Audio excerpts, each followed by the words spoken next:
ஓம்னு நினச்சிக்கிட்டே மூச்சு இழுக்கணும். இந்த அப்படியே அடி வைத்தும் இழுக்கணும். அப்படி இழுக்கும்போதே ஓம்னு போகிற மாதிரி அந்த மூச்சு போய் உச்சியை தொடுற மாதிரி நினைக்கணும். திரும்ப வரும்போது சிவசிவ சிவசிவ சிவசிவ சிவசிவான்னு சுற்றிட்டு வர மாதிரி நினைக்கணும். நீங்கள் 4 தடவை இழுத்த உடனே ஒரு கொட்டாய் வரும். கொட்டாய் வந்த உடனே ஓப்பன் ஆயிடுச்சுன்னு அர்த்தம். டிஸ்க்கு ஸ்டார்ட் ஆயிடுச்சு, நெட்வொர்க் ஸ்டார்ட் ஆயிடுச்சுன்னு அர்த்தம். அந்த கொட்டாய் தான் அதுக்கு அடையாளம்.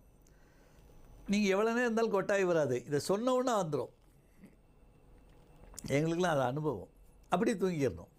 தூங்கிட்டீங்கன்னா அண்ட சராசர ரகசியத்தெல்லாம் உங்களுக்கு கனவுல காமிக்கும். கனவாக இருக்காது, தோற்றமாக இருக்கும். அப்படி லைவாக இருக்கும். முழிச்ச பிறகு நினைவு இருக்குது, நல்லா பரிசுத்தமாக நினைவு இருக்குது. நீங்கள் ஓம்னு இழுத்துட்டு முடிக்க போகும்போது உள்ளத்திலே திருச்சி தம்பலம் நினச்சிட்டு சிவசிவான்னு விட்டிங்கன்னா இன்னும் எஃபெக்ட் அதிகம். திருச்சி